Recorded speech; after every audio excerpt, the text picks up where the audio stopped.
The hour 10:15, having arrived, we call the House Tax Committee to order. Members, the agenda today, and again, there's not a whole lot of members here right now, so we're not officially calling a meeting to order until we have a quorum. But again, we want to stick to the conformity issues. Like I said, if you like the bill that was signed in law by the President in December, whether you like it or not, that's not the point. The point is how do we make it work for Minnesota? So to the testifiers, again, I will repeat that's very important that we stick to how do we make conformity work, how does not conforming or conforming affect your constituents and so forth. So the agenda for today is we're looking at wrapping up with some member questions to the department. We're very honored to have Commissioner Bowerly here. And of course, always as Mr. Cummings, who I heard is also known as the pride of Grove City. That is correct, Mr. Chair. Or was it Atwater? Oh, no. Oh, sorry, that was kind of nasty, wasn't it? Mr. Chair, the pride of Atwater Cummings. is Representative Sarah Anderson. There we go. There we go. So a lot of pride today in the tax committee. Okay, with that being said, just so we know what we're doing here, we didn't get to have member questions to the department. We're going to do that, sticking to the conformity issue. And then we will go to House Research Nonpartisan, Mr. Michael, Mr. Williams. Then we'll go to Nonpartisan Fiscal, I believe Ms. Templin and Ms. Schill, or just Ms. Templin on this one? Ms. Templin on this one? Okay, and then we will get into, we've got a long, long list, as you can see. We may have to put some time limit on some folks here. But how many people that are on the list to testify are from over 50 miles away? I believe we had one group fly in. Okay, anybody else? Okay, the rest are roadies and groupies, and we can kind of just take them as is. So if not everybody gets on, we will make sure that you do get to testify here at some point. We do have a quorum. I'll officially call the meeting of the House Tax Committee to order. Representative Schultz moves the minutes of February 20th, 2018. Any additions or corrections? All in favor say aye. Aye. Aye. Opposed? Motion prevails. Okay, thank you, members. Thank you, Representative Schultz. Okay, item one is welcome to the committee. So I'm going to open up for questions of Commissioner Bowerly and Mr. Cummings. We're going to start off the list that I had from the last meeting. Chairman Lesh. Oh. Thank you, Mr. Chair, and I forgot that I was on the list to ask questions, so I was looking for my notes from last time, but I'll go off memory as best I can. When the federal tax bill was passed, there were several different groups that calculated the total amount of additional debt, anywhere between $500 billion to $2 trillion. If you ask conservative sources, it was $500 billion in debt that had added over 10 years. If you asked liberal sources, it was $2 trillion, and most people agree it's somewhere between $1 and $1.5 trillion. So when, I'm not going to lie, when the news first came out of it and we heard talk about conformity, I'm like, the federal government can deficit spend, but we cannot. I realize we budget for every 2 years, okay, so we don't need to take necessarily into consideration those tails. But what I'm trying to figure out is if we were to conform in total, what impact would that have in total on our deficit in the tails? And secondly, what kind of impact does that have in terms of difference between the federal government who can deficit spend and we who cannot? And I'm going to ask this based on the fact if it was a total conformity, because I realize, Mr. Chair, you're not talking about total conformity necessarily. We're talking about something, but as much apples to apples if you can. Chair Lesh, could we keep you on the list when we get to House Nonpartisan Fiscal maybe, or does the department wish to take down, or would that be more appropriate for Fiscal? Is it? We have the numbers Oh, okay. for Fiscal, so put Lesh top for. Sure. Thank you, Mr. Chair. For okay. Thank you, Chair Lesh. Representative Hertaus. Thank you, Mr. Chair. And I think I have a question and a comment. My question is really if the department, as we move forward, will be able to identify the specific quintiles or groups of taxpayers who are going to be most impacted by this tax conformity issue. I know it's rather broad and sweeping. We did quite a few things to provide tax relief in Minnesota last year, and I'd like to, better understand where our efforts could be most targeted. As for my comment, thank you, Commissioner Bowerly and Mr. Cummins, for your report. And I know that you don't make the laws, you just enforce them. But during your presentation, I think that words matter, and we oftentimes at the legislature here call things differently than they are. We often call spending investments. We call taxes investments. And yesterday, or a couple days ago, I heard quite a bit the perpetual reference of what are really taxpayer hostages as customers. And I view customers as a principal in a transaction of one or more persons who do so voluntarily without the force of law or coercion. So if they're truly customers, they would choose to behave differently than the consequences that happen. So I'd like to have you use consistently the term taxpayer and not a customer.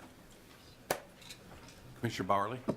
Thank you, Mr. Chair and Representative Hertas. First, as to your question of the impact on particular Minnesotans, as you noted, every individual taxpayer situation may be different, and so this bill could, at the federal level, for their federal taxes, impact them in very different ways. And so, of course, whatever reaction we have here in Minnesota could also have various impacts on them.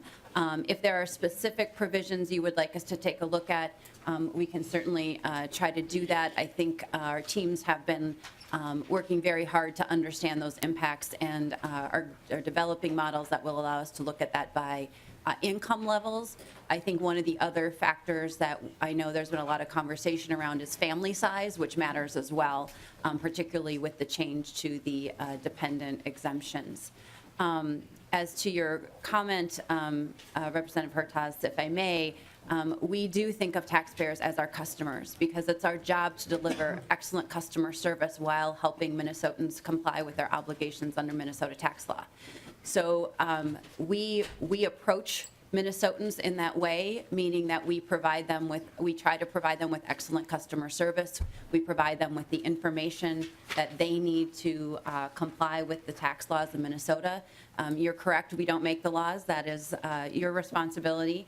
But when those laws are passed and enacted, then it's our job to help make sure Minnesotans have the opportunity. The vast majority of Minnesotans are completely interested in complying with their obligations under the law, and it's our job to help them have the resources and the tools that they need, whether that's a filing system, that's an electronic filing system, or the forms that they may need, a customer service line where they can call and ask questions, or whether for those who, select few who choose not to comply, part of our job is to make it fair for all Minnesotans. And so we do work with all of ours. And our goal is customer service. Whether individuals identify themselves as taxpayers or customers, we treat all of our interactions with the public as our customers. Thank you. Chair Drazkowski. Thank you, Mr. Chair. Morning, Commissioner Bowerly, Mr. Cummins, and we've had thousands of Minnesotans that paid their property taxes early last year because they assumed they would be treated on those with the ability to deduct them like they have in the past. And could you characterize for us what your department has been doing in that discussion and what the relationship with the IRS has been on that and what those discussions have been, where we're at, and I'm just curious why we're even contemplating treating those early payments differently than we have in the past. Commissioner Bowerly. Mr. Chair and Chair Drazkowski, as you may recall, shortly after the law was enacted at the federal level, the IRS in late December issued an advisory, which is one form of the IRS's types of guidance that it can issue. And it advised that it put some parameters around the types of deductions or how that prepayments could be treated. This ultimately will be an IRS decision as to whether they allow those prepayments to be deducted for 17 in 18. And we have reached out to the IRS to ask them for further guidance to convey the questions that we've been receiving at the Department of Revenue. And that we will provide any follow-up information we receive from the IRS as soon as we receive it. But ultimately, this is an IRS determination, not a state determination, because it's how the IRS will treat those prepayments under the new federal law. Chair Drazkowski. Thank you, Mr. Chair. So, Commissioner, has the IRS asked for your department's input, ideas, thoughts, or opinions on that? Commissioner Bowerly. Chair Davis, Chair Drazkowski, it has not. Chair Drazkowski. Thank you, Mr. Chair. Chair Knobloch. Thank you, Mr. Chair. Commissioner, in your testimony on Tuesday, you said something to the effect that it was the department's policy that any elections that people took on their federal tax returns would also be elections that you would say they had taken on their state returns. Now, recall there's some sort of famous Minnesota Supreme Court decision that says that the federal government can't pass a law that by passing it forces us to change our law. And so my question is, if we don't do something in regard to conformity this year, and a person files their tax returns and chooses to take the standard deduction at the federal level, are you saying that they can't treat their taxes for the state taxes as being calculated the way they would have used to have calculate them regarding taking itemized deductions at the state level? Because, I mean, normally they, in coming up with their federal taxable income, you know, doing it the old way, they would have taken itemized deductions. Now they'd be deciding to take a standard deduction at the federal level, but you're saying that because of the federal tax law, you wouldn't let them calculate their starting point for their state income tax with itemized deductions. Is that right? Commissioner Bowerly. Mr. Chair and Chair Knobloch, it's the department's, and I do want to be clear, we were citing to our position, the department's position under Minnesota statute. So it is not just a policy of the department. Minnesota statute 29001 subdivision 19 discusses the connection between those federal elections and the state elections. And so that's the source of where our position comes from. And yes, that would be the consequence of that statute. So I don't think that it is the same as, I think you might have been referring to Wallace, which found that we couldn't sort of pre-conform, as some states are allowed to federal changes. But we don't think that would be the issue. Chair Knobloch. All right, thank you. Representative Gruenhagen. Oh, thank you, Mr. Chair. Thank you for your presentation the other day, plus whatever you said today, okay? I just have a couple comments with a question, is that, you know, when I look at your analysis here, it appears that the individual income tax payers, at least some of them, are going to pay $163,980 more, according to your analysis. So we have individual income tax payers in 2019, based on the federal tax reform bill, paying more. And the other area, the primary area, is the corporate franchise tax, which is $292,300,000. Which together, I guess, plus with 2020, totals that $800 and some million in total increased taxes for about 10% of the taxpayers in the state of Minnesota. So my point is that, you know, I'm firmly convinced that lower taxes create higher tax revenues, okay? Which is what I think we all want, regardless of party. It just, you know, one side maybe wants to grow government more, the other side wants to reduce government. But, so I would just strongly urge us to conform to the federal tax and to also reduce taxes on these areas that are hit, that are paying the most. And, just one follow-up comment before I get to my question. In January, after the federal tax bill was passed, it was the first month where federal tax revenues exceeded federal tax expenditures in a long time. So just 1 month of the tax cut, and of course, billions of dollars have come back into our economy, federal tax revenues exceeded federal tax expenditures by $50 billion, okay?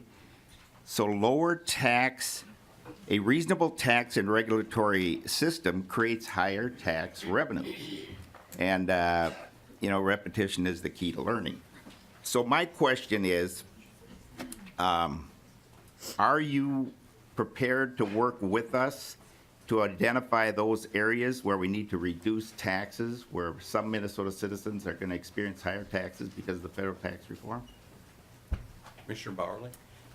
Chair Davids and Representative Greenhagen, as we shared in our proposal, one of our goals at the department is to make sure that we have the information to create a response to the federal tax bill that will work for all Minnesotans. And as you pointed out, and I know that the fiscal staff here in the House will be walking through the estimate, there's certainly, if there were to be sort of straight or sort of total conformity, there would be a significant amount of money raised, in part because of the way the federal government changed, or the federal law changes, particularly the standard deduction, the interaction with that, and the removal of the personal exemptions.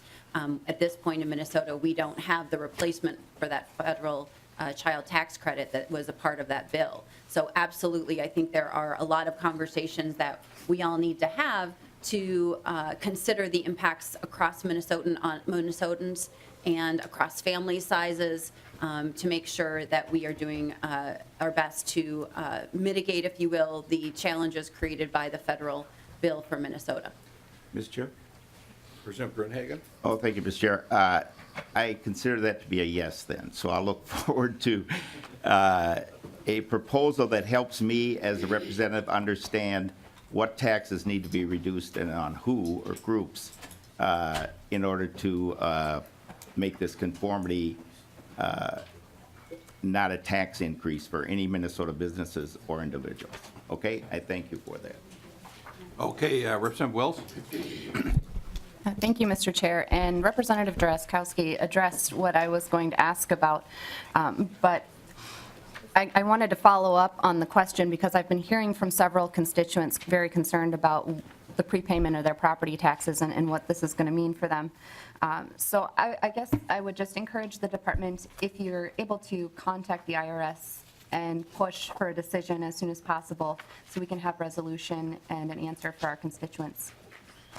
Thank you, Representative Wilson. Thank you. And members, we're going to continue member questions till about 10:45. Then we need to get to research, fiscal, and then some testimony. But I have my list, and if you're on my list, you will be on my list for questions of the department at another time.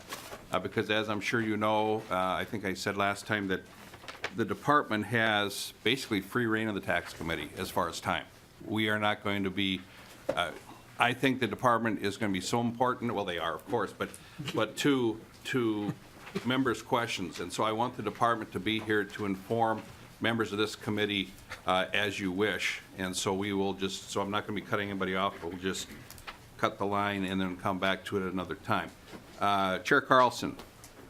Mr. Chairman, first of all, a comment, and I won't use a name because then that generates further discussion, but I agree with an earlier comment that words matter, but I do like the word investment.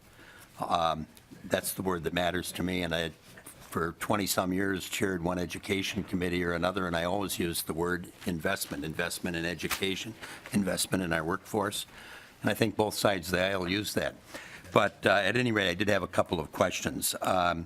Page 6 of your presentation the other day, you referenced protecting taxpayers from refund fraud.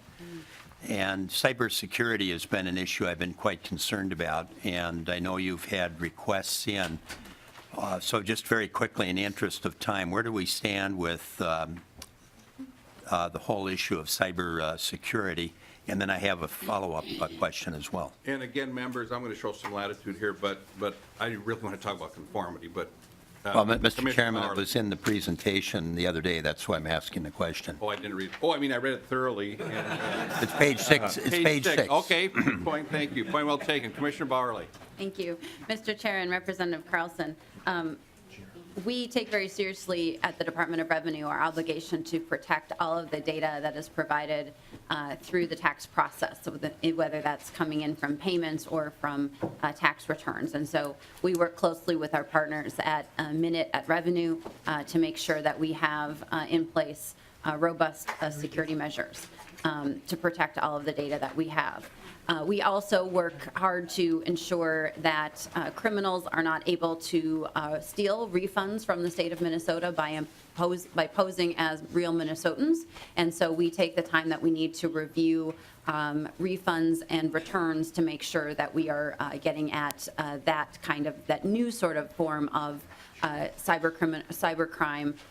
Used to be that identity thieves would open a new credit card in your name. Now they're coming after tax refunds, and so we're working hard on that as well. And we'd be happy to provide more detail on our efforts in that space. Yeah, Mr. Chairman, we can explore that a bit later. I know the department has had funding requests on that particular issue, and that's what I meant by where you stood today. I know you've been working on the issue, which you just said, but I think my question, and we can talk about it later, is how we move forward, because you did have initiatives, and I'm not sure where those initiatives currently stand in terms of the overall need. But my other question does clearly deal with, as you're defining the topic, but again, the other day, you talked about the need for upgrading the staff, training the staff, and my question there then, I'll call it continuing education. Are you going to have a supplementary budget request in that regard, or are you going to be able to handle that continuing education with the new tax changes internally with your current budget? Commissioner Bowerly. Mr. Chairman and Representative Carlson, as we mentioned on Tuesday, Chair Anderson has made a request of us to identify any additional costs that will be incurred by the department to administer the Minnesota tax code absent any action by the legislature, so our current status. So we are working on that request to make sure that we have thought through all of the implications for our staff in terms of how we are serving our customers, the form changes, all of that work that we described for you on Tuesday, and the costs that will go with that. I also anticipate, Mr. Chair and members, that proposals to respond to the federal bill to conform or in certain ways, we may also have fiscal notes that we would offer with those bills as well. So we want to be as completely clear with the committee about the level of effort that responding to the federal bill will cause for the department, assuming that we want to maintain our current service levels. I think it will be incredibly difficult for us to maintain our current service levels if we don't have new funds, regardless of the outcome of this session. And of course, the scope of the work will depend on what happens during session. Yeah, Mr. Chairman, the reason I raised that question, as some of us are very aware, the forecast comes out on the 28th, and then the question of a supplementary bill comes up, and in terms of what that bill will ultimately contain, I'm assuming that the governor will have supplementary budget proposals. I've not talked with Chair Knobloch to know yet what the majority party's plans are relative to a supplemental budget, but there are things out there that I'm sure will need to be addressed one way or another. So thank you. And Chair Carlson, I apologize to you on the cybersecurity part. That is, members, on page 6. It was part of the department's. Oh, you looked. presentation. No, They no, didn't use the word cybersecurity, but Trust they but talked verify. about, yeah. And I do know that in the past, in talking with Commissioner Bowerly, that's been a very big part of the department to make sure that everything is that's very important. So thank you, Chair Carlson. Chair Anderson. I'll save it for a different time. Okay, Chair Garofalo. Thank you, Mr. Chairman. First of all, a process question. With the creation of the Legislative Budget Office, are revenue notes still coming from Department of Revenue, or are those brought over here? Commissioner Bowerly?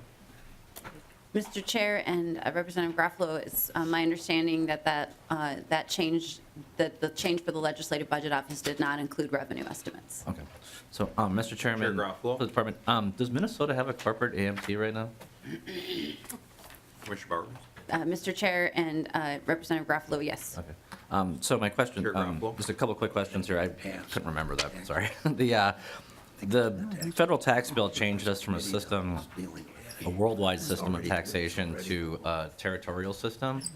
And that's obviously very complicated, but from a compliance standpoint, administration standpoint, assuming that revenue, we were to conform with the federal side, what does that mean in terms of your workload of administration? Is it harder? Is it less? Is it more? Is it the same? Commissioner Bowerly? Mr. Chair and Representative Garofalo, under current Minnesota law, foreign income is already subject to taxation under certain provisions. So of course, if that scope were to be expanded, there could be additional work as well there. And that is part of the analysis that we're doing in response to Chair Anderson's request in terms of if we do nothing, and then of course, if there are proposals to expand the scope or conform with the federal government on those foreign income provisions, we will have information about that as well. So we are continue to study that. Mr. Chairman? Chair Garofalo? Thank you. So it depends, basically, right? Okay, fair enough. And then on the issue of the SALT cap at 10,000, the state and local tax deduction at 10,000, obviously Minnesota is kind of in the same bucket as places like California and New York. For those who paid their property taxes early, does the IRS have, is there any delineation of what was prepaid versus current paid? So when I think of the Schedule A, I think of it just has a line for property taxes, or takes property taxes, license tabs, income taxes, just consolidates it into one number. Does the IRS have any way of separating that out unless the filer does it on their own? Commissioner Bowerly? Mr. Chair and Representative Garofalo, we have been receiving questions like that from preparers and tax professionals and individuals, and those are some of the questions that we have passed along to the IRS in terms of how do they, customers are looking for information about how the IRS is going to implement and follow up on its advisory and how it will define that for different states, because of course different states have different systems with respect to property taxes. So we don't know the answer to that question.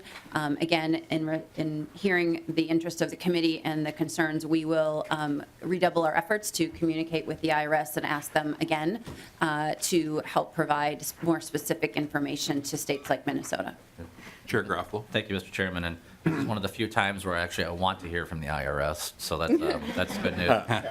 I do want to just highlight for you, Mr. Chairman, and members of the committee, obviously this $10,000 cap starting in tax year 18 on state and local tax deductions, it made a really good federal bill less good, and it impacts a lot of Minnesota ratepayers, and I would hope that, as we're going forward that we take that into our consideration, that this is actually, it's the net effect of this is almost like a fifth tier on Minnesota income taxpayers.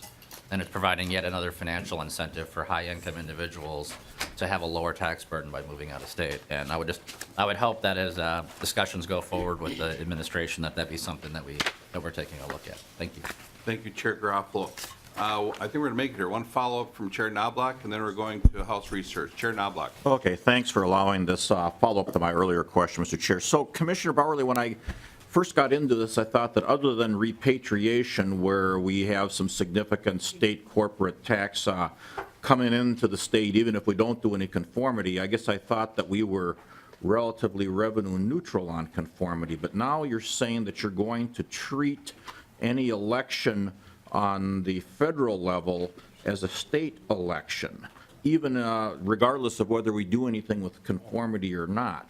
Well, that's going to have an effect on our state tax revenue. Do you have an estimate of how much additional money or how much less money we're going to get as a state by treating all of our taxpayers' federal elections as now being state elections? Commissioner Bowerly? Mr. Chair and Chair Knobloch, the revenue estimate that I believe House Fiscal will be walking through does have information about that. There will be forecast adjustments. Information has been transmitted to the state's forecasters about both repatriation and this election issue. I also just want to be clear that this is not a new position. It's not a new reading of Minnesota statute. We acknowledge, as we said on Tuesday, that the differences between federal law and state law are now larger and that they do produce different results, but that doesn't change our position under the statute as it was. So I think I'll leave it to House Fiscal staff to walk you through the numbers, in particular on the estimate. Chair Knobloch? All right, thank you. Okay, thank you very much, Commissioner. Mr. Cummings? Mr. Chair, as your fiscal staff and House research staff is coming up, I guess we wanted to send a sincere thank you to them. They have been working on the House income tax simulation model and other forms of modeling with our research and attorneys, and we wanted to thank them for their analysis as we're all trying to get our heads around this bill. So Mr. Michael, Mr. Williams, Ms. Templin, and others have really been working hard with our staff, and we'd like to thank them. Thank you, Mr. Cummings. Thank you very much for that. Okay, if you have questions of Mr. Cummings or Commissioner Bowerly, they're certainly open to taking your phone calls or notes or whatever here. So let's go to Mr. Michael and Mr. Williams, and then they're going to have a presentation. You should have a PowerPoint, or maybe not. Yes. We have that? Oh, members, that should be, their PowerPoint should be in your save file. Let's see. Here we go. 2017 federal tax reform legislation. Please state your name and who you represent for the record, please. Thank you, Mr. Chair. My name is Sean Williams from the Nonpartisan Research Department. Welcome to the committee. Thank you, Mr. Chair. So to start with in my presentation, I'm going to maybe belabor the point a little bit that the Department of Revenue mentioned on Tuesday about how Minnesota taxable income is calculated. And that's Minnesota taxable income starts from federal taxable income. So that is the starting point for our tax system. And you sort of need to understand how that is calculated in order to understand the effects that the conformity to the federal law would have on our state taxes.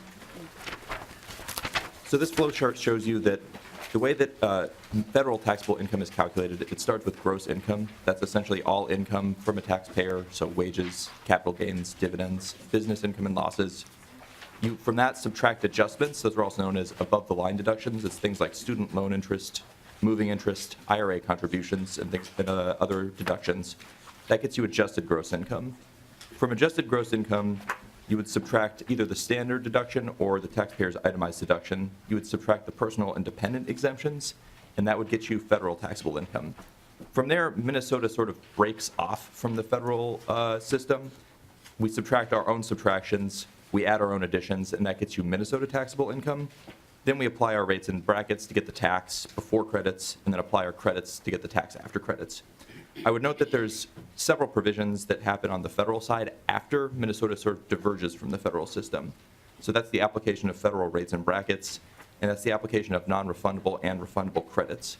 So one of the changes that makes conformity somewhat challenging is there are changes to the personal and dependent exemptions sort of above the point where Minnesota breaks off from the federal system. Those are offset at the federal level by changes that happen after Minnesota breaks off from the federal system. So the dependent exemption is repealed in the federal system, and it's sort of offset at the federal level by changes in the federal child credit, but those are applied after Minnesota diverges from the federal system. Minnesota is one of 6 states that use federal taxable income as a tax base. Minnesota, Colorado, Idaho, North Dakota, South Carolina, and Vermont are the states that use federal taxable income. Other states use federal adjusted gross income. So that means that they have their own, in some cases, personal and dependent exemptions or child credits. And so they are less affected by having to conform to the federal law as a result of that. There's 8 states that use gross income or their own definition of income as a starting point, and 9 states have no income tax. I would note that among the states that use a federal adjusted gross income base, their standard deductions vary. So in 19 of the 27 states, they actually have a smaller standard deduction than the federal standard deduction in tax year 2017, sort of before the law. And 8 of the 27 states have standard deductions that are equal to or greater than the federal standard deduction. So there's a little bit more flexibility for those states with regards to federal conformity because they don't have to mechanically conform to this large increase in the standard deduction. They can sort of set their own standard deduction as they would like. I'm now going to discuss a number of provisions in the federal tax law that would affect Minnesota's income tax directly. I'm not going to discuss everything, but I'm sort of going to try and focus on sort of the most important provisions that have an effect on Minnesota liability. I would first note that the provisions of the Federal Tax Cuts and Jobs Act are scheduled to expire. So the changes to individual taxes under that law expire on December 31st, 2025, unless Congress acts to extend them or make them permanent. So if Congress takes no action, the tax system would sort of revert to old law in tax year 2026. So when I'm discussing provisions in this presentation, I'll say that provisions are repealed or that brackets are changed, but they are technically suspended, and then they revert back to the old law in 2020 prior to tax year 2026.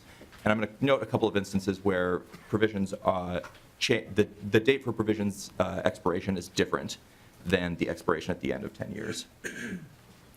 So the first change that I mentioned is the repeal of the dependent and personal exemptions. So under old law, taxpayers would have subtracted $4,150 for each exemption they received in tax year 2018. The personal exemption would be you would receive 2 personal exemptions if you were married filing jointly, and you would receive 1 personal exemption if you were filing with another status. Under the new federal law, that provision is repealed. It's offset for some filers by an increase in the standard deduction, and I'll sort of show you how that works in a later slide about the standard deduction. But there's no offset for filers who continue to itemize in the future. The dependent exemption, under old law, all filers would receive 1 dependent exemption for each dependent they had, and under the new law, that provision is repealed. It's replaced by an expansion of the federal child credit for children 16 and younger, and the creation of a new sort of $500 credit for dependents who don't qualify for the federal child credit.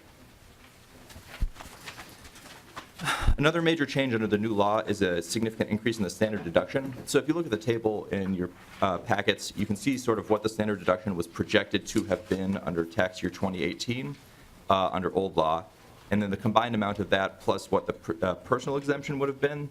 So for a taxpayer that's claiming the standard deduction under old law, they would have received, for example, for a married couple filing jointly, they would have received $2,300 combined from the standard deduction and their personal exemptions. And under the new law, they'll receive a $24,000 standard deduction. So that's an increase. So if the state were to conform to these new higher levels as part of a conformity bill, standard deduction filers under old law would see a federal and state tax decrease because they're receiving a larger standard deduction than the old amounts they received through the combined standard deduction and personal exemption. The federal law also contains a number of changes to exclusions from income and above-the-line deductions. So exclusions for incomes are items that are just not reported as income. They're not deductions. So an example would be the exclusion for employer reimbursement for bicycle commuting expenses. If your employer reimburses you for bicycle commuting expenses, you just don't report that on your taxes, and you would now have to. Similarly, there's an exclusion for qualified moving expense reimbursements. So if your employer reimburses you for qualified moving expenses, that's no longer excluded for income except for members of the armed forces. The federal law also repeals some above-the-line deductions. So the deduction for moving expenses and also the deduction for alimony payments, effective only for divorces and separations executed after December 31st this year. There's also another number of changes to itemized deductions. We've talked about a few of them already. I'll sort of go over them at a high level. So there's modifications to the existing deduction for home mortgage interest. First, there's a repeal of the deductibility of interest on home equity loans, and there's a reduction in the amount of acquisition indebtedness that is eligible to receive the mortgage interest deduction. It used to be $1 million. It will be $750,000, and that's only effective for indebtedness occurred after December 15th, 2017. So essentially, it's only for newer mortgages. It doesn't apply to older mortgages. There's also a repeal of the casualty and theft loss deduction. So those two changes, because they are repeals or sort of limitations on existing deductions, people will see a federal tax increase if they used to claim those deductions and they continue to itemize, and they will also receive a state tax increase.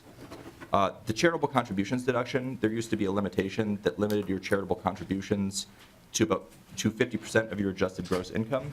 The federal tax law actually increases that floor to 60% of your adjusted gross income. So for a small number of filers, they will actually be able to deduct more charitable contributions. So they'll actually see a federal tax decrease as a result of that provision and a state tax decrease. We've discussed this already a little bit today, but there was significant modifications to the taxes paid deduction, also known as the state and local taxes deduction. So first, I would say that businesses retain the right to deduct their taxes, other than personal income taxes on individual business owners. Individuals may deduct up to $10,000 or $5,000 for married couples filing separately of state and local property, income or sales, war profits, and excess profits tax. That limitation is not indexed for inflation. And so those provisions would result in federal tax increases because for people who previously claimed those deductions and would continue to itemize because their deduction is limited. The effect on Minnesota liability is actually blunted somewhat because you are already adding back your state income taxes on your state income tax return. You can't deduct your state income taxes from your state income taxes. And so the result of that provision is it has a smaller effect on Minnesota taxes than it does on federal taxes because we were already sort of disallowing a deduction of state income taxes. Some other itemized deductions that changed were the medical expense deduction. This is a confusing one, but under old law, taxpayers could deduct medical expenses in excess of 10% of their adjusted gross income. In tax years prior to tax year 2017 only, the adjusted gross income floor was 7.5% for filers ages 65 and older. The new federal law lowers that floor to 7.5% for all filers, but it is effective for only tax years 2018 and 2019. So in 2020, it would revert back to old law, which is the 10% floor. That provision is an increase in the medical expense deduction, so it actually would result, for filers that claim it and itemize their deductions, it would result in a federal and a state tax decrease. The Tax Cuts and Jobs Act also repeals sort of what are called miscellaneous and itemized deductions on the miscellaneous itemized deductions on the Schedule A. Those are deductions that are subject to the 2% adjusted gross income floor. It's things like expenses for the production or collection of income, tax preparation expenses, and unreimbursed employee expenses. So the net effect of all of these provisions, we've done some preliminary modeling. Under old law, we sort of forecast that about 63% of filers would claim the standard deduction in tax year 2018 and 36% would itemize in Minnesota. And under the sort of conformity to the Tax Cuts and Jobs Act, we would expect 86.7% of filers to claim the standard deduction. So there's a pretty significant shift of people from itemizing onto the standard deduction. And that's a combination of people claiming fewer itemized deductions due to the limitations I discussed and also the increases in the standard deduction. So both of those changes are moving people onto the standard deduction. One item I would note here is Minnesota has a subtraction for charitable contributions for individuals who claim the federal standard deduction. So sort of a counterintuitive effect of this of conformity would be that people who previously itemized would switch to the federal standard deduction. Then those people would receive a new state subtraction for a portion of their charitable contributions. And so in our preliminary modeling, we estimated that about $200 million or so, 198, was forecast to be subtracted in tax year 2018. And we expect under conformity that about $712 million would be subtracted for that provision under tax year 2018. So it has a pretty significant, it's tens of millions of dollars in terms of the revenue effect of that. Sure. Mr. Chair and Representative Garofalo, so the way to think about it is a taxpayer previously itemized their deductions. They receive a larger standard deduction under the new federal law than they received under the old federal law, and then the amount of itemized deductions they had. And so they claimed the federal standard deduction. At the state level, they are newly eligible for this subtraction that is only available to filers who claim the standard deduction. And it's a subtraction for charitable contributions. It's 50% of charitable contributions in excess of $500. And so you're not getting the full amount of that charitable contribution subtraction back, but you are getting an increase you're newly eligible for subtraction that you didn't receive under old law. Thank you. Mr. Chair and members, another change under the federal law is a change to inflation indexing. So the new federal tax system will move from the consumer price index for all urban consumers to the chain consumer price index for all urban consumers. Without getting too much into the weeds on that, the chained consumer price index sort of accounts for the ability of consumers to change their consumption habits when prices change, because they can substitute goods that have gone up in price for other goods.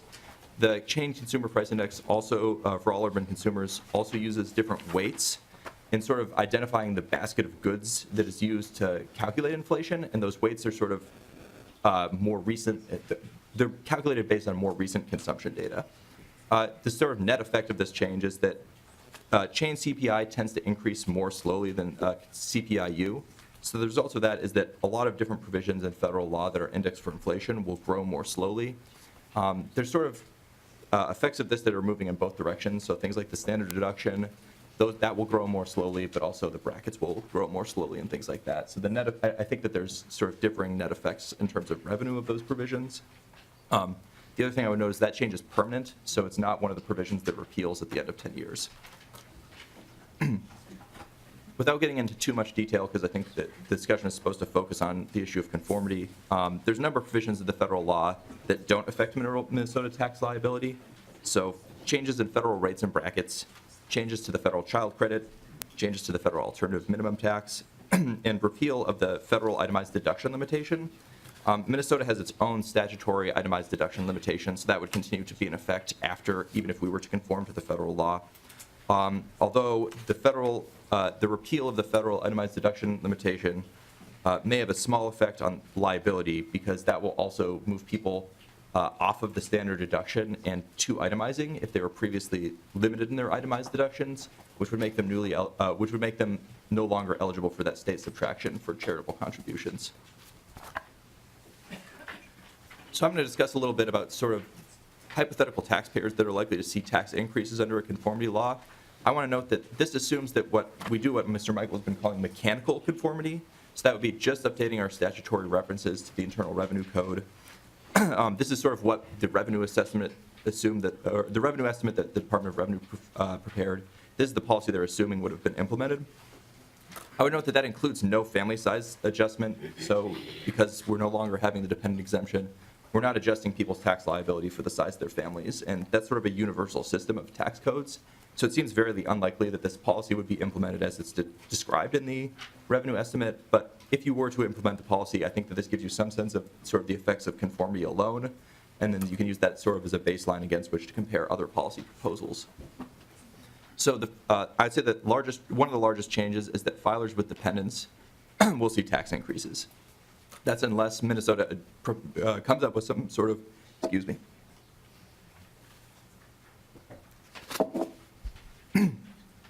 That would, ooh, I'm a little bit under the weather. Taxes do take your breath away. Yeah. That is water you're drinking, right? It is. So filers with dependents would see tax increases. That would assume that Minnesota doesn't provide its own sort of family size adjustment, like a child credit or its own dependent exemption. Filers who previously itemized their deductions and continue to do so under conformity would also see tax increases. Mr. Michael, you want to pick this up for me? Okay. Please state your name and who you represent for the record, please, sir. Joel Michael from House Research. So the next point of the taxpayers who are likely to see tax increases are those who itemize and continue to itemize because the federal government repealed the personal exemption. And so effectively they would lose their personal exemption. For a married couple, that's like having an extra $8,000 of taxable income. The additional people who will lose, obviously, are people who have property taxes that exceed $10,000 and continue to itemize. They don't get enough from the standard deduction to offset that. Other possibilities, if you have casualty loss deductions or you had moving expense deductions, those would also be categories of people that lose. So who's likely to be a winner under this sort of just rote conformity or mechanical conformity? filers who don't have dependents and claim the standard deduction, they're going to benefit from that substantial increase that Congress enacted. Similarly, filers who itemized but had itemized deductions that weren't a lot above the standard deduction, and the standard deduction increase will swamp that. Filers who itemized under old law and shifted to the standard deduction under the new federal law that were newly eligible for the charitable contribution subtraction, so that may offset some of that effect. And there are also people who are eligible for additional itemized deductions as a result of the changes in the floors on the phase-outs. With that, I'll switch over and talk about the business provisions, and I just want to emphasize what Mr. Williams said, that the Revenue Department review of this was at the 30,000-foot level, and I think we're at the 20,000-foot level, so we're not down on the ground yet. The rule that I use to decide which of these business provisions I'm covering is ones that the Department of Revenue, in their revenue estimate, shows has a plus or minus $10 million a year effect in fiscal 19 on businesses. The federal changes have a myriad of changes on businesses, and we just can't get into all of those. So to go through the first one that I'm going to cover is the qualified business income deduction. This is frequently been talked about as the 20% deduction for pass-through entities. There's no analog in prior law for this. Basically, it allows, sole proprietors, partners, shareholders, and S-corps to deduct 20% of their income if they satisfy a really complex set of rules that are written into the new federal law. Those limits are based on how much income you have. If your income's low enough, you'll qualify no matter what kind of business you're in. But if your income is above that threshold and you're in one of the bad lines of business, so if you're a doctor, lawyer, or a variety of other kinds of service businesses like that. Mr. Michael, what about financial advice? Yes, Mr. Chair. I know what you're going to ask, and I'm sorry. Then, Well, we if can your change that income here. if your income is too high and you're in the wrong business, you're out of luck. Except that the CPAs will probably figure out a way to qualify some of your income if you're willing to be aggressive. If you're not in one of those wrong lines of business, then there's a rule that says you got to satisfy some other requirements, like 20% of W-2 wages that you paid. That's a limitation, or alternatively 2.5% of your qualified basis. This deduction is also available if you're an investor in a REIT or a master limited partnership. You get the deduction. As I suspect many of you have heard, there's a glitch in the law. At the last minute, Congress said, gee, we didn't cover co-ops and farmers in co-ops, so they added something. But of course, when you do things hurriedly, you often make mistakes. So they gave a 20% of the gross deduction to people when you sell, if you sell to a co-op. If that sticks, and I don't believe it will, because Senator Grassley has said they're going to fix it, and he usually has a fair amount of sway on farm tax provisions, so I'm expecting Congress will fix that. But if they don't, I think you can assume that most farmers will sell to co-ops and won't pay federal tax. This is a very peculiar deduction in that it's not an above-the-line deduction, it's not an itemized deduction, it's sort of a hybrid between the two. It does affect FTI, though, so if we conform mechanically, we would pick this up, and it's a big cost item. As you see on the slide, revenue is estimating that the cost of this is $353 million in fiscal 19. The next provision is Section 179. Congress expanded the availability of Section 179, which I suspect most of you know we have not conformed to before. Prior law had a $500,000 limit. They increased that to $1 million. The phase-out went from $2 million to $2.5 million. More types of property will qualify. than before. There are certain kinds of real property that will qualify. And as I said, Minnesota has not conformed in the past. We require 80% of this to be added back and then allow the remainder to be deducted over 5 years. If we stick with that method, this is a revenue raiser in the short run, although it's just a timing change. But if we decide this is the opportunity to actually conform with this, it's a cost, and you can see on the slide the difference. If we decide that, hey, we should switch and actually conform, and I'll get the other provision later that may suggest why you might want to think about that, it would be an $85 million cost, but if we don't, it's an $8 million raiser. The next provision is bonus depreciation, and again, this is part of Congress economists have long argued that the tax ought to allow what's called expensing of assets, and that the Section 179 and bonus depreciation effectively do that. Again, this is something we have chosen in the past not to conform to. The department touched on this before, and so I won't go through it too much. The big thing is that used property now qualifies. It used to be you could only get bonus depreciation if you bought something new. Now you can buy used property and qualify for that. If you were to decide this is the time to conform on bonus depreciation, it's a big revenue reduction. You can see on the slide it's over $340 million in reduction. But if we stick with our current system, which is again this 80% and then 5 years, then it's a fairly substantial revenue raiser of $61 million. And again, all of these are one-year numbers, not biennial numbers. The next provision is the loss limitation rule. Current law, there, as you suspect many of you are familiar with, there are passive loss rules that say if you're an investor, a passive investor, your losses are limited. If you're an active investor, you can take your losses from one business and offset income from wages or investment income from other activities. Congress now is saying, as a way to raise revenue to provide for their bonus depreciation and rate cuts that they're doing, they're going to impose limits on that. If your losses from one business are more than $500,000, then you can't deduct the amount over $500,000 to reduce income from another activity.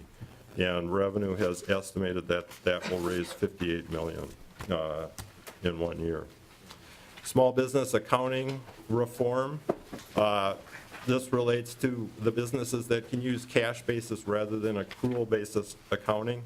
The prior federal rules were fairly restrictive in which businesses could use cash basis accounting, because if you talk to accountants, accrual accounting does a much better job of reflecting economic reality, but it's way more complex.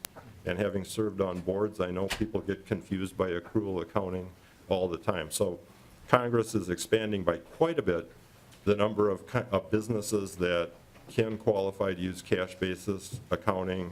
Most farms use it under prior law. More farm businesses will be able to use it, and the small business threshold goes from $5 million of gross receipts to $25 million, and the inventory rules are loosened up. This is going to reduce, when we conform to it, by about $69 million. And I would say as a flag, just, the department tried to talk when we last met about the challenges of failing to conform, and they used a couple examples. This would be my poster child for the difficulty of if you do not address this, because you would be saying to businesses, you can be a cash basis taxpayer for federal purposes, but Minnesota, you got to do accrual accounting. That just would be a nightmare. The next provision is interest deduction.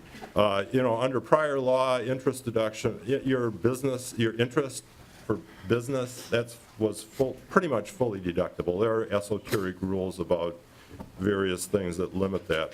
But one of the things with allowing expensing is economists say, hey, if you allow expensing, you can deduct your capital investment right away, no time value of money. Then it's probably not appropriate to allow full deductibility of interest.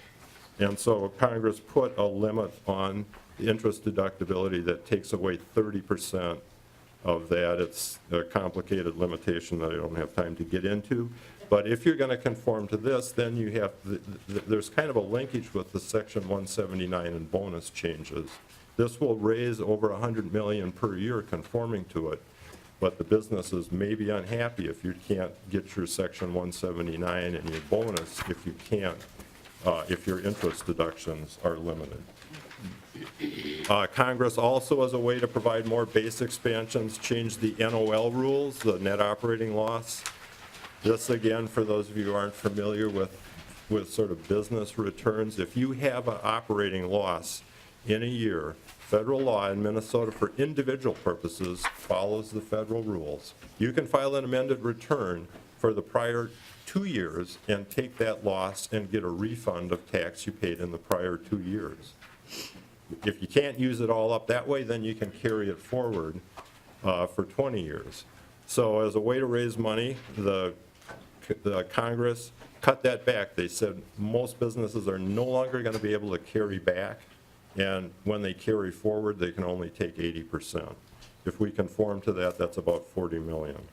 I'm going to hurry up so that we have time to get to the other testifiers. There are also limits that are put on employer deductions. I'll just skip over that and go to, whoops, I went too fast. To talk briefly about the international provisions, which Representative Garofalo has already mentioned this. These are major changes that are going to have to be seriously discussed by the committee. The first one is the repatriation tax. This, as Representative Garofalo indicated before, the old system of federal taxation of international foreign operations was a worldwide system. So the federal government said to a U.S. business that had foreign operations, we're going to tax all your income and give you a foreign tax credit for the tax you paid in the foreign country, except we're not going to require you to pay that tax until you decide to voluntarily repatriate. Congress now, as Representative Garofalo said, this bill goes sort of toward, not all the way, but a lot of the way to a territorial tax where that foreign income will be exempt. But to make the bill balance and to reflect the fact that the regime that was in place from 86, well, even before that, back to the 60s when Subpart F was enacted, but from 86 through 2017, these corporations have lots of deferred foreign earnings that were deferred under this worldwide system because they hadn't brought it back. Well, Congress said, we're going to tax all of that, but at a low rate. And so that's what this repatriation tax. If we update, we will, in theory, pick up this income, and it's a lot of income, but it's a one-time event because it's that tax on that window of income. So Congress lets them pay it over 8 years unless we provide in the conformity bill that they can do that. It otherwise would be payable in 1 year, and this is a tax year 17 change, so it goes back to 17. Revenue has prepared their estimate on the assumption that it will stretch out over 8 years, and that in 19, they're estimating it would raise $162 million. And that's not the total number because the economists, the federal economists have judged correctly based on newspaper reports that there are companies who are going to not follow this deemed, and they're going to just voluntarily repatriate and pay. And so that portion of the revenue will show up in the forecast. And so that's in addition to the 162.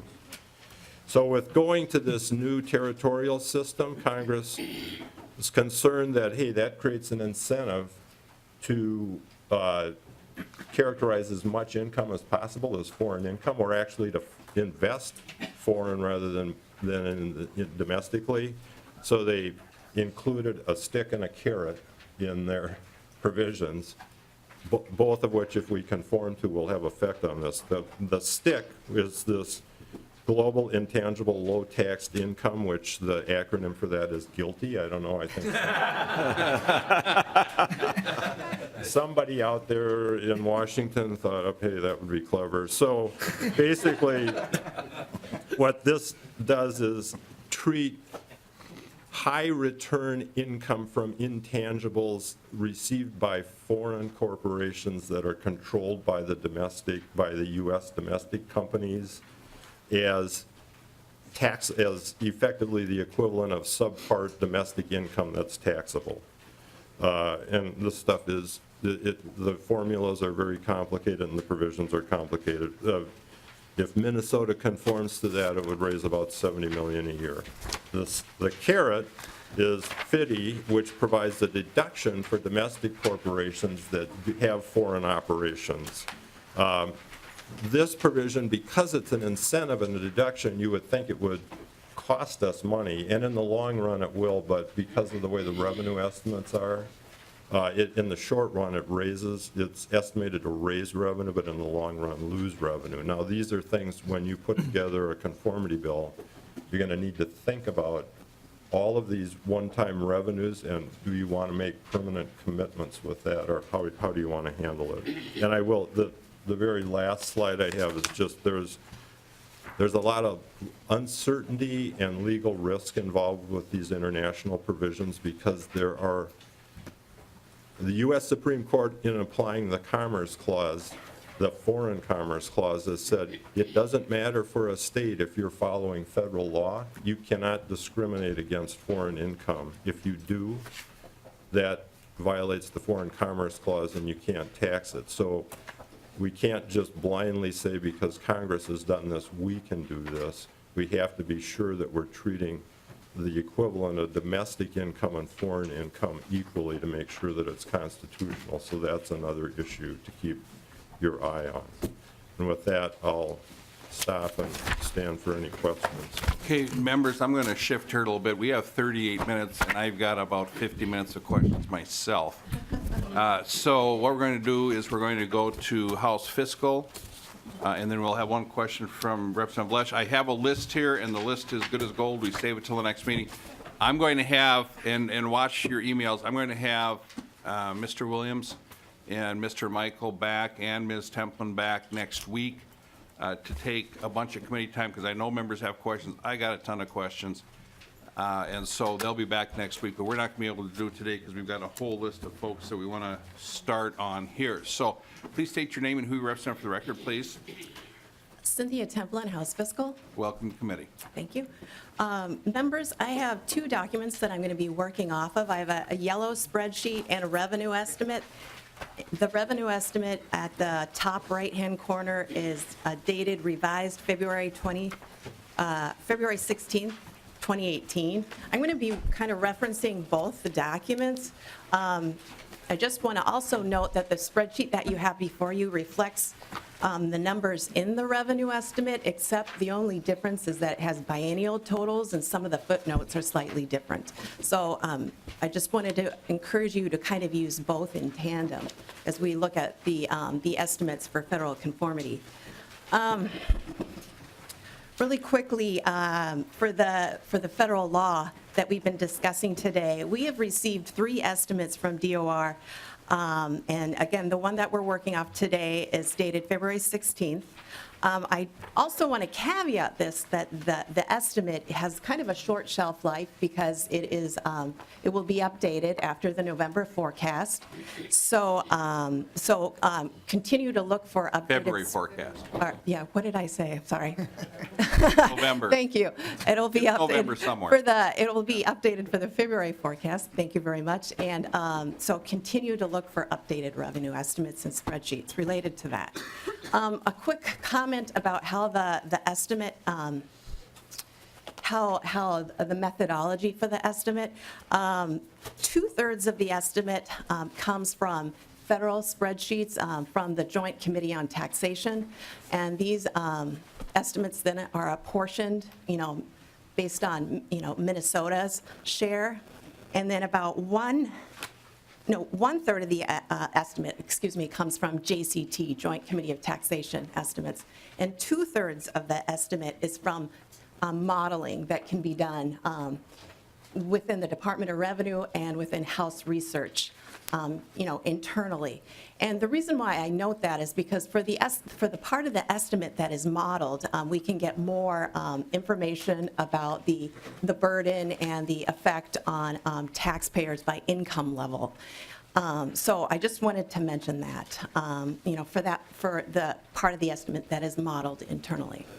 The spreadsheet. Okay. One other thing worth noting is that this spreadsheet, and Mr. Michaels kind of alluded to that, the spreadsheet is based on the budget forecast window, obviously. Unlike the federal law, when we look at the federal spreadsheets, they have spreadsheets that go over a 10-year window, and the state, estimate is limited to just looking at 4 years. So then that brings us to the spreadsheet, and you can see on the yellow version of the spreadsheet, and this is, again, the estimate for what Mr. Michael called the mechanical conformity. The total revenue impact is a revenue raiser of $463.9 million for the 18-19 biennium. And for the tails, it's $1.168 billion.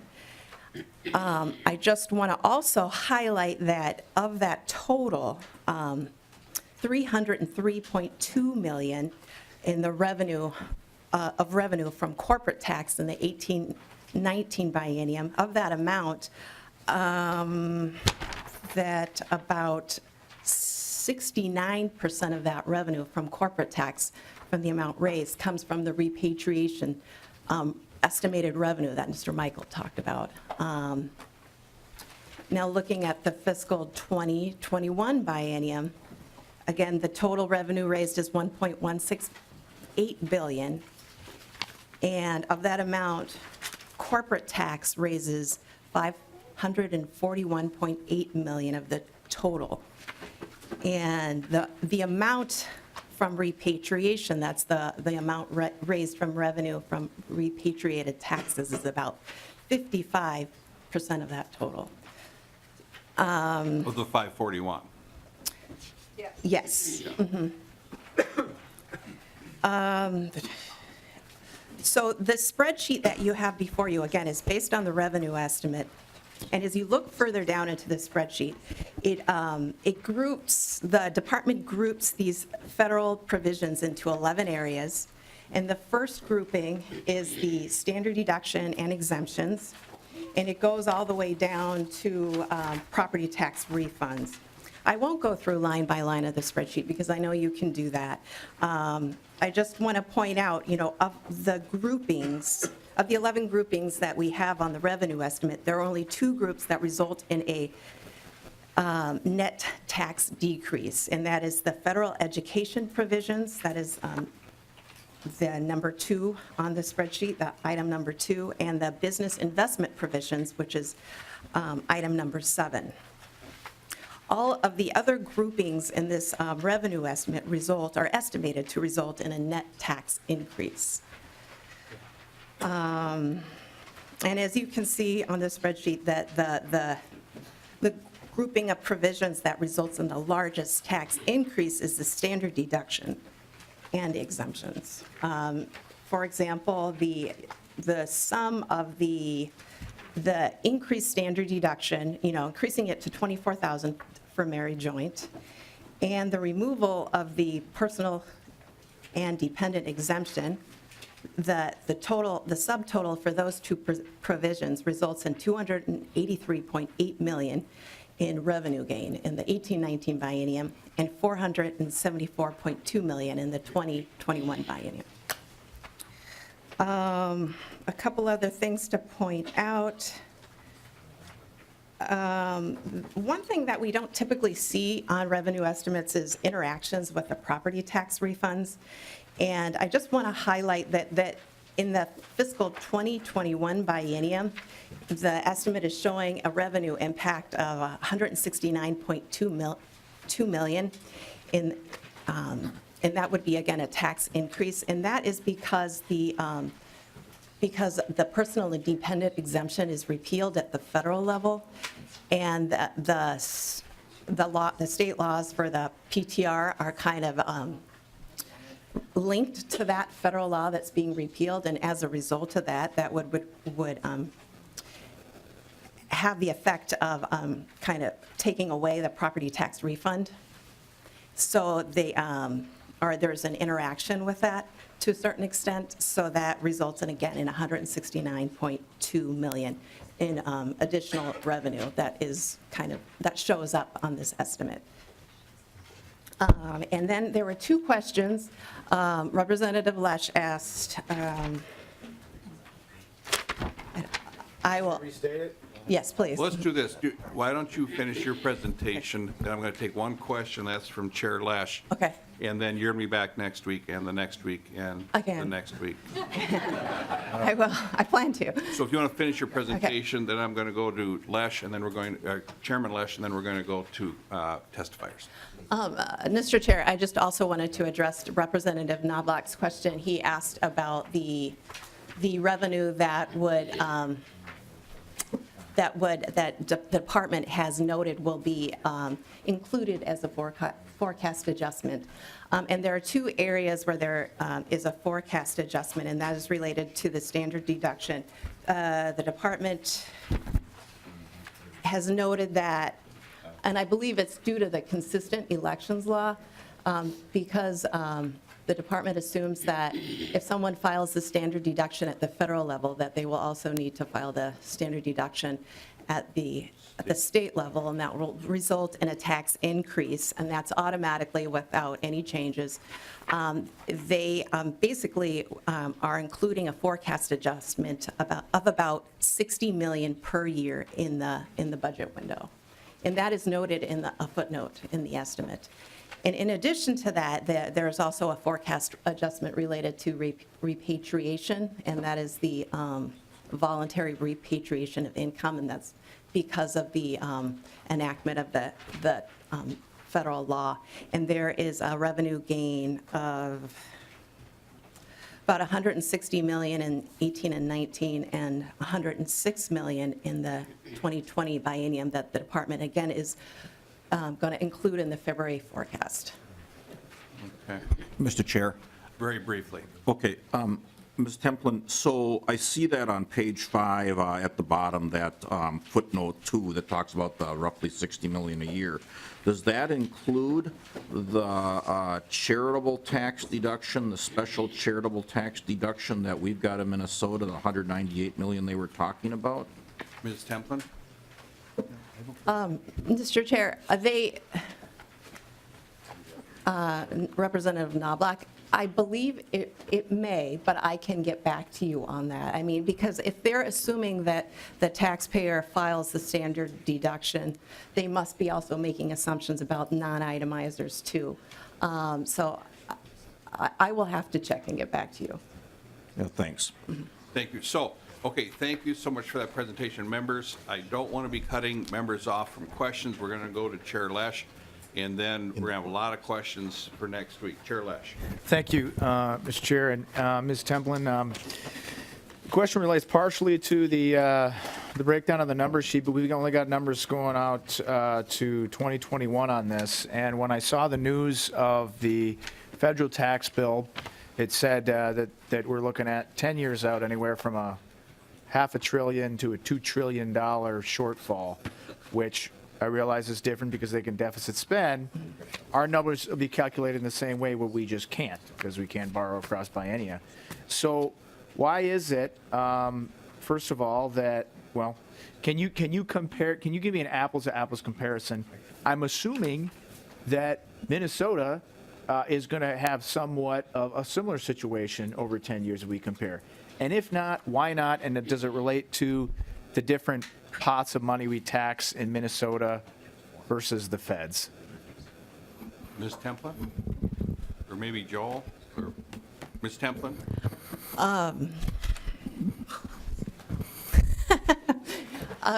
Just really quickly, Representative Lesh. We are again limited to the budget forecast window from fiscal 18 to fiscal 21. And that's because of, the economic assumptions that are used are based on, what MMB uses, and anything beyond that is not reliable at the state level. But I guess I'll go to Mr. Michael. Yeah, Mr. Chairman, Representative Lesh, it's important to keep in mind a couple things that will help you process the situation. The federal tax cut, the federal tax changes essentially include a big tax cut and base expansion that offsets that tax cut partially, but not fully, and that's why the numbers you cited, the $500 billion to $2 trillion. So there is a net federal tax cut. Part of what's offset by base changes. Those base changes flow through to Minnesota, and we benefit from that. If you want to consider it a benefit, gives us a broader tax base that we can then use to fund tax changes. The federal changes, the big cost of those changes were due to rate changes and credit changes. So the biggest change was their 35% corporate rate went to 21%. That has no impact on Minnesota. Similarly, when they jumped the child credit from $1,000 to $2,000 and let people with incomes above $115,000 get that credit, that again is something that doesn't flow through to Minnesota. And so what we're doing is, I think the exercise that the Department of Revenue is going to go through and that all of you will go through is to figure out, with the base changes they gave us, how can we make offsetting changes in our tax system to come to the best tax policy that's consistent with your philosophy. But the important caveat to that is the point I was making about the repatriation tax and some of these other provisions that are one-time. If you make permanent changes based on one-time things, then you're going to end up in an unhappy, or your successors will end up in an unhappy position sometime off in the future. And Mr. Chair, also, that the federal numbers too that we've been talking about, the 1.5 trillion, that also includes like the estate tax, the cost of the estate tax changes too. And Minnesota doesn't, none of the estimates that we have before us, have any of that. So, the impact of Minnesota is different, in terms of the total revenue cost. Thank you. Thank you, Chair Lesh. And again, members, we're going to make time for questions because this is like really important stuff here we're talking about. Okay, we're going to start off with testimony. Okay, somebody flew in. If you want to come down, whoever flew in, and don't tell me you flew in from the St. Paul airport. And is there anyone else on this list that is from more than 50 miles away from the Capitol?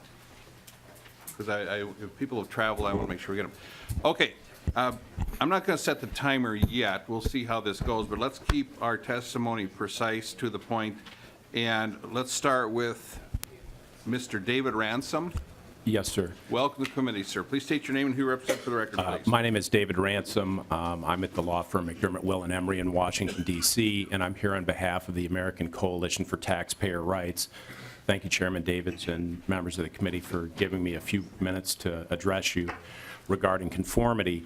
Our coalition is a 13-member national trade coalition that we represent the nation's largest tax preparers and the financial institutions that offer tax time products. Just very briefly, because I know time's limited, ACTR members are the most recognizable names in the industry, and their offerings include retail tax preparation, do-it-yourself tax software, and the professional tax preparation products that accountants and lawyers and others utilize as well. Our members are CCH Wolters Kluwer, H&R Block, Intuit, Jackson Hewitt, Liberty Tax, Online Taxes, Inc., Tax Act, Tax Hawk, and Tax Slayer. Those aren't all 13 members, but those are the tax preparation companies. I needed to do that for client relations. We estimate that our members help assist in the preparation and filing of approximately 100 million of the approximately 150 million federal income tax returns, and obviously they assist in millions of state filings as well.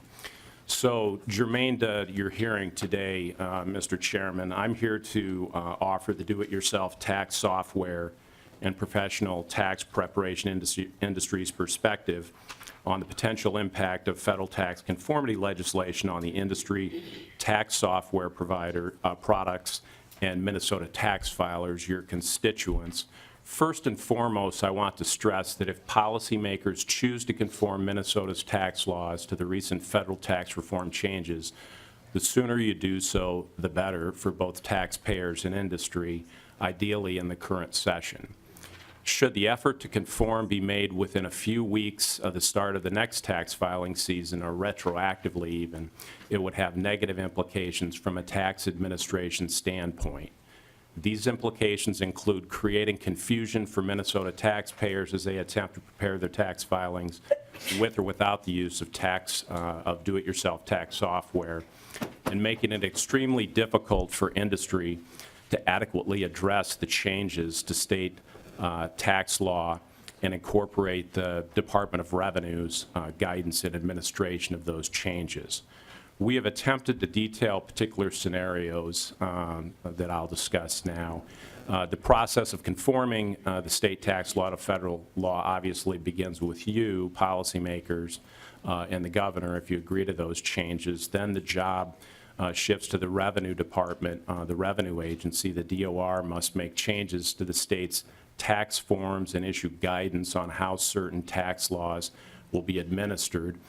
On the back end for e-filing, electronic filing, there are changes to the schema, which is really the package, electronic package of tax-related information that also must take place. As you can imagine, this process takes time. While some of these processes could be conducted in parallel, some cannot. Depending upon the complexity of changed state law, it may take weeks to finalize guidance, forms, and the tax schema that I mentioned. With regard to Minnesota's conformity to federal tax law, the earlier in the year, I'm being repetitive, that conformity legislation can be passed and enacted, the better. Providing the State Department of Revenue with sufficient time to incorporate these changes into their forms and guidance is vital from a tax administration perspective. If you choose to conform state law to federal law, our recommendation is for the legislation to be passed this year, 2018, ideally in the current session. That should give the Department of Revenue the necessary time to provide guidance, update forms, and change its schema, and the time for industry to update and test its software, which is very important in this process. We do not recommend that changes be delayed until January 2019 or thereafter, making it retroactive.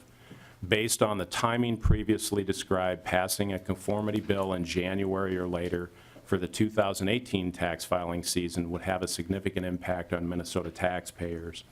At that time, both the Department of Revenue and industry have to make changes immediately upon the law taking effect for essentially a go-live tax filing season to launch in that same month. For significant changes in this short window, we're talking here if the changes conformity occurs late in 2018 or even in 2019, for significant changes, this short window may force a delay to the beginning of the tax filing season. Similar complications would occur if conforming legislation is passed in 2019, which I just described, requiring that it apply retroactively after the start of the tax filing season. In addition to the delays described above, the retroactive timing creates significant confusion for taxpayers, businesses, tax professionals, and industry. Many in the industry will be uncertain as to what they need to do or how they need to do it. Our members have had experience with this scenario and unfortunately have found that many taxpayers do not go back and file an amended return. This, of course, hits them as they file the following year's return and can be a cause of financial strain. This scenario also creates a large burden for the Department of Revenue. So in conclusion, if you choose to conform state law to federal law, our group, that is the actor, the coalition we represent, strongly recommends that a conformity bill be passed and signed within the regular 2018 legislative session. Changes to the tax law that are passed shortly before the beginning of the tax season or are retroactive, as I mentioned, are likely to introduce a significant burden to the Department of Revenue, increased risk for tax software products, and likely confusion and financial strain for taxpayers. I appreciate your time this morning and would answer any questions that you might have. Thank you. Okay, thank you very much. I think we're going to go on. I want to get the CPAs down. Thank you very much. If you could hang around, maybe afterwards, if members have questions, they could talk to you. When's your flight leave? 2:30. 2:30. We'll get you out here by 2:15. So I want CPAs because I know this is kind of like your really busy time, and you probably don't want to come back. Everybody would want to come back, but you guys are busy, and I understand that. So please state your name and who you represent for the record, please. Thank you, Chair Davids. My name is Todd Koch. I'm a CPA with the firm John A. Knutson and Company, and also a member of the Minnesota Society of CPAs. Morning, my name is Elizabeth Bystrom. I am a CPA here in Minnesota and also a member of the MNCPA. Okay. Do you know what a CPA is? An actuary with a personality. In other words, really smart, really smart. Okay, who would like to start? Thank you for taking up conformity so early in the session. A lot of what I've heard today is talking about the major tax bill that did pass. It was signed on December 22nd. But we're really worried about trying to get things done for 2017 tax returns. There are provisions within that bill that directly impact 2017 returns that we strongly encourage you to, we need to know like in the next 10 days what you're going to do, or we're going to have to extend everybody's returns, which is fine, but you have to know the practical. I don't want a change to be made right before the deadline. That's not good for you, it's not good for me, it's not good for the Department of Revenue. Sir, I'll guarantee you we won't be done by then. No, but it's important that you know the issues that are there. Right, absolutely. Because as a practical matter, the timeframes we're talking about, that it just takes to get software changes done, get the schema that they're talking about done, and get it before we have actually prepared the returns is really difficult. So we'll be explaining to our small business taxpayers, most of which, if they bought equipment, so that's where a lot of the differences are that are retroactive change. The equipment purchased after September 27th, 2017 has some new depreciation rules in the bill that was passed and signed on December 22nd.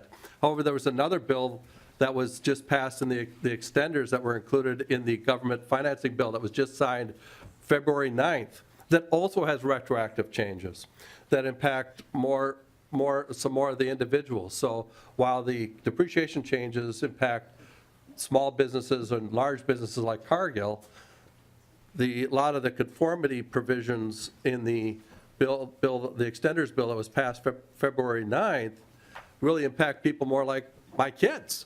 And yes, they are directly impacted by these changes. So there are changes that need to go through. We just need to know how to prepare even 2017 returns, let alone the large changes trying to figure out for 18 and forward. Because right now, for us to try and figure out how to do a depreciation schedule, you have to do each asset under two different ways. Part one way, part another way. It is just a literal nightmare, and it really increases the costs to our clients. And we're one of the few groups here that are asking to be paid less, not more. So we want to help people conform with the rules. And it's not just 18 and forward, it's also 17. Ms. Bystrom. Thank you. Good morning, Mr. Chair and committee members. I'll be brief. As I said earlier, my name is Elizabeth Bystrom. I'm proud to be a CPA here in the state of Minnesota. As a member of the MNCPA, I really am honored to be here today, so thank you. I run my own tax practice in Wiper Lake, and this will be my 18th tax season, and yes, it is a busy time of year for me and Todd. I prepare individual income and business tax returns for my clients. Telling my my clients that they owe taxes is one of my least favorite things to do, second only to getting my teenage daughters out of bed in the morning. Without federal conformity in Minnesota, I believe I'll be forced to explain to these clients that despite the intention of the federal government to lower taxes for Americans, Minnesota has not gotten on board with that, and the result is we'll have to add some of those deductions back to their income when we calculate what they owe to Minnesota. It's not a conversation I relish having. I appreciate your willingness to consider federal conformity as a top priority in this legislative session. I think it's one of the most important and urgent matters on the agenda because I really truly believe that it is what is best for Minnesota. As we've heard this morning, conformity could deliver a consistent tax cut at the state level as promised by the new tax law. It'll keep more money in business owners' pockets so they can grow and invest in Minnesota businesses.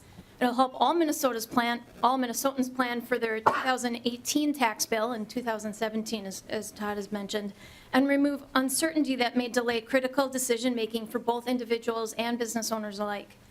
Conformity will not only reduce complexity and simplify the tax filing process, it'll reduce costs for both taxpayers and the Minnesota Department of Revenue as they attempt to administer the tax code. As a tax preparer, a member of the MNCPA, and a taxpayer myself, I support swift federal conformity, and I ask you to as well. Thank you. Thank you very much. Thank you for coming, and thank you for what you do. Thank you. We'll try to make your lives easier as best we can. Okay, let's go to Mr. Paul Egger, Vice President, Government Relations, Minnesota Realtors. Okay. And then let's get Mr. Hickey, if you could sit next to Paul there, or Mr. Egger. Mr. Chairman, thank you for the opportunity to testify.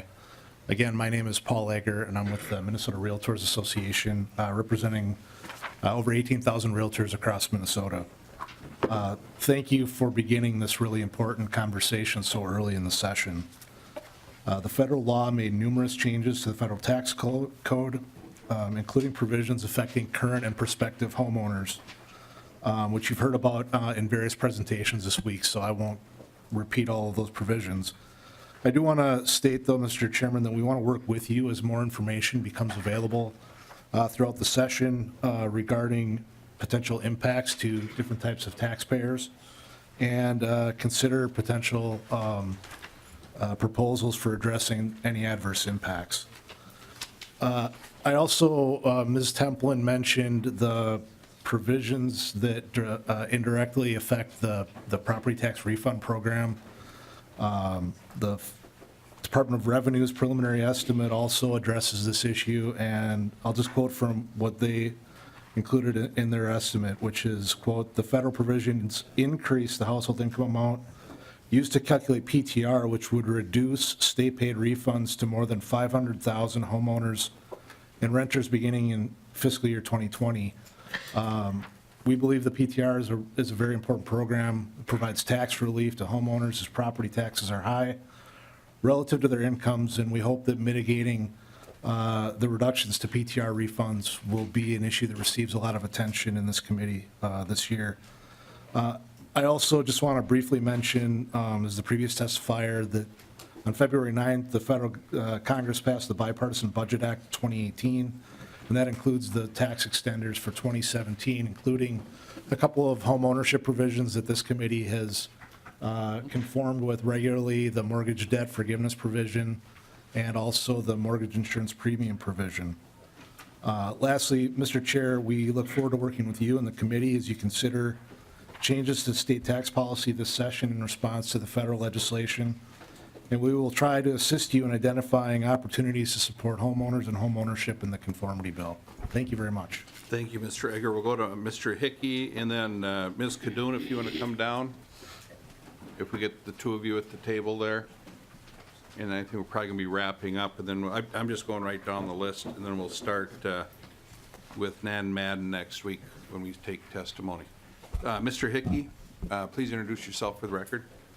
Good morning, Mr. Chairman. Mike Hickey with the National Federation of Independent Business, and appreciate the chance to make a few brief comments here today. What a game changer the new federal tax law was, the first time since 1981, and what a unique opportunity we have to make significant changes in a tax structure that we feel is really uncompetitive in this state, and is harmful to our economic growth and harmful to growth of small business. At the same time, what tremendous challenges. I need to go back and rewatch the House research tape. That was informative and overly complex, and I need to watch it a few more times. But some of the items that we think would be very helpful for small business if we could comply with the 20% pass-through tax deduction for flow-through companies would be so helpful for a lot of small businesses in our state. We feel we're overtaxed, especially our most successful small businesses, and this could help a lot. But it'll help any business, no matter where they sit on the tax structure, no matter where their rates are. And this was something that Congress was trying to do. They were trying to do two things. They were trying to encourage American businesses to stay here and to grow. So they did a dramatic cut on the corporate rate, but they needed to do something for small business too. In my organization, National Federation of Independent Business, was a really loud voice for that this had to be a balanced package. And so the final provision was the 20% tax deduction for pass-through companies. And that would be very helpful if we could do that. We'd also like to make some progress on Section 179 expensing. We are far, far out of conformity right now after the federal acted. And I've had many unhappy members call me about the current Section 179 expensing arrangement with the mere $25,000 deduction and the 5-year add back. I've had a lot of complaints about that over the years. If we could at least get rid of the add back and try to get somewhere close to what the federal did, I realize $1 million is very high, maybe sky high in some people's judgments. But if we could make progress on that, that would be very helpful.